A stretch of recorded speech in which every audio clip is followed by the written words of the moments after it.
Ray Dalio, founder of Bridgewater Associates, one of the smartest men of our time. In this book, Principles by Ray, he explains some of his work and life principles that have guided him to where he is now in life, right? I think that the reason I love reading biographies and books written by people who've done great things is because I can take away some of the lessons that they've learned, right? And Ray, in this book, literally compiles entire life's lessons into a few hundred pages for us to read, for us to have at our disposal whenever, we feel stuck. And I love that he emphasizes in this book that these are his principles, right? And we shouldn't just follow them, right? We shouldn't just follow them exactly. We should question them, and we should, utilize some of these principles in our life, but also formulate our own. So today I want to share with you a few of the lessons that I learned from Ray that, I just think are so valuable in life and which have helped me so far in my life, even though, I'm only 21. But let's just start with a few. I think the first thing that I want to explain about Ray is, and the lesson I learned is, he never thinks that he is right on something, right? He is never certain that he is right, right? Right when he has a thought about something that, he's like, oh, I think this might be, the answer to a question. He immediately questions it. And the reason that he is such a questioner of life, that he constantly is evaluating and questioning himself, is because I think back in the 80s, I believe, he made a prediction about the state of the economy. He said we were on the verge of collapse, when in fact, the economy actually boomed, right? It did the complete opposite of what he thought it was going to do. And after that, he had to challenge his assumptions. He started thinking, wow, how could I have, had such a lapse of judgment? How could I have gotten this so wrong, right? Because he was so certain about it. Before, he was so certain, he thought he, knew everything. And I think we have to watch out for this, guys, as we become subject matter experts. We become, better in our chosen field. Arrogance can get to us. We can start thinking, oh, I know everything. Right? I know exactly what's going to happen next. We start thinking that we're a genie, right? That we can predict the future. When it can't, in fact, you can't. There's so many variables that play into things, especially something like the economy, right? There's so many different variables that can cause ups and downs. So Ray began to challenge his assumptions after that point. And this brings me on to my second point.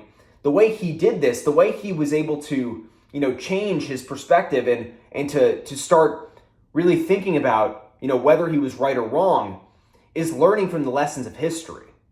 Ray studied thousands and thousands of years of, the economics in all different economies, right? He was a student of history. He studied, the ancient, dynasties in China, studied the Roman Empire, studied all these periods of history to start to look for trends, right? Not just economic, but political. What causes the rise and fall of empires? And that, I'll talk more about that in another review I'm going to do on The Changing World Order by Ray, where he explains, what causes, empires to rise and to fail. What are the factors that play into it? Social, economic, etc.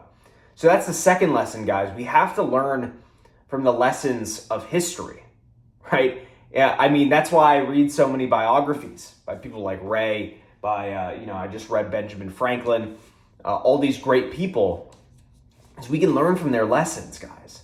We have at our disposal so many great pieces of work. And I think that's a beautiful thing that these guys give back toward the end of their lives. Ray's, not toward the end of his life, but as people get older, I think that they just want to impart the wisdom that they've learned and to try and help the next generation do better. So I think that's an awesome thing. The next thing I wanted to talk about that I'm looking at here is to be radically open-minded, right? Sometimes, guys, like I was talking about before, our arrogance, our ego can get in the way of progress. We can think that we know everything, right? So we need to surround ourselves as Ray explains in this book, surround ourselves with people who disagree with us, right? Because if we're around a bunch of yes men, then we're not really going to, create any breakthroughs, right? We're just gonna, all agree on the same thing, and you're never gonna have outside perspective. And sometimes that outside perspective can cause radical shifts, right? And if you don't have that outside perspective, you're gonna lose.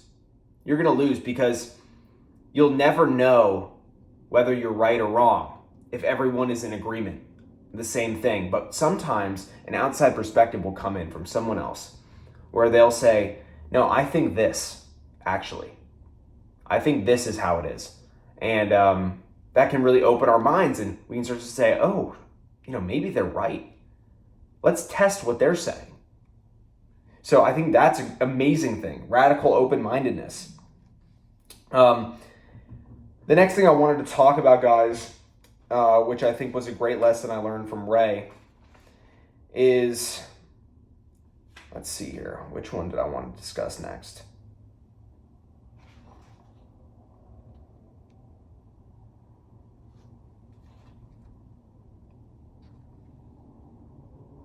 Okay, so identify and don't tolerate problems. Ray says that very painful problems are potential improvements that are screaming at you. So problems are, something that are inevitable.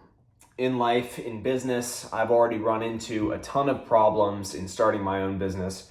And what Ray says in the book is that, problems are something that we should actually get happy when we see, right? When we see them, a lot of us be like, oh my God, this problem is coming up. And, we shy away from problems. We don't want them to come into our lives.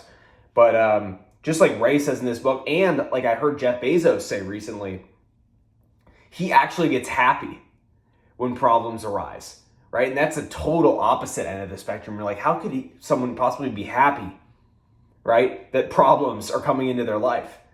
But problems are potential opportunities, right? When problems come into our lives, we can start to think of them as, a potential opportunity for change. Maybe what we're doing currently isn't working, and that's why this problem came across. So how about we analyze this problem and how we can change what we're doing, right, to relieve us of this problem. And then another problem will arise down the line. And then you'll have to make, edits then as well.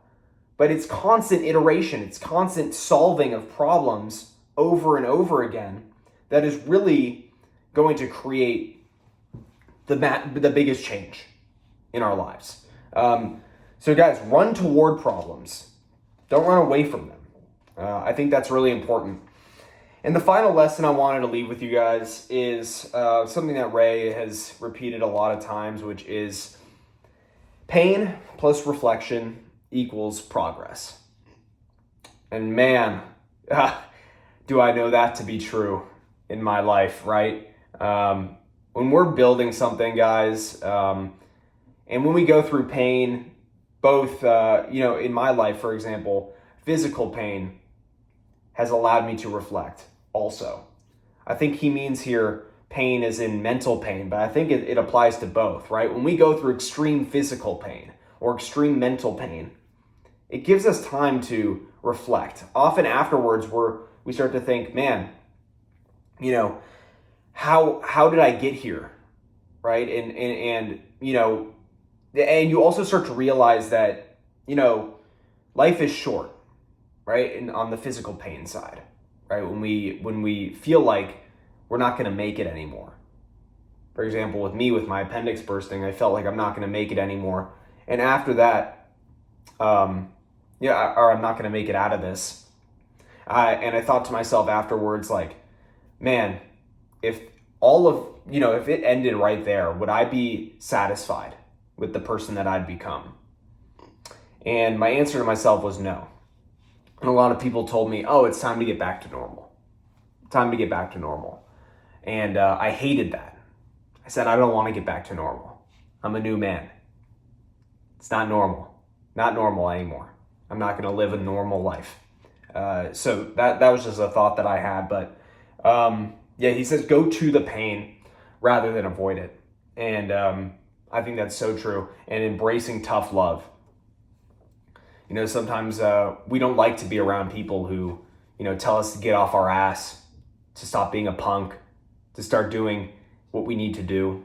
We don't like that.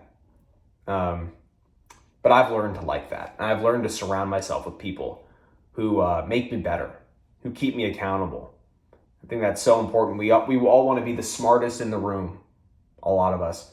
Not me, but a lot of people I know. They want to be the smartest in the room because it makes them feel great about themselves. They're like, oh, look at how smart I am, right? You feel so good. But you shouldn't be. You should not be the smartest in the room. If you are the smartest in the room, you're in the wrong room. Because you'll never grow. You'll never expand. And you'll actually be dragged down by the rest of the people around you. So I think that's super crucial. To embrace tough love, to be around people who are, you know, leveling up, who want to make us better. And yeah, guys, that was just a brief, summary of the things I learned from Ray. A couple other things: radical transparency.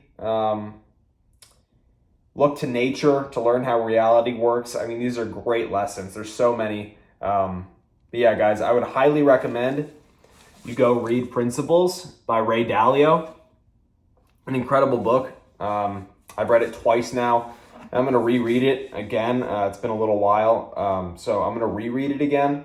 And yeah, guys, I hope you enjoyed this video. I hope you enjoy all these reviews that I'm making of these books. I really am a passionate reader. I aggressively read. And so I love this stuff. I love reading, and I love sharing the lessons that I've learned and recommending you guys the books that have impacted me the most. So yeah, grateful for you all. This is Blaze of Cyan signing off. Talk to you soon. Bye.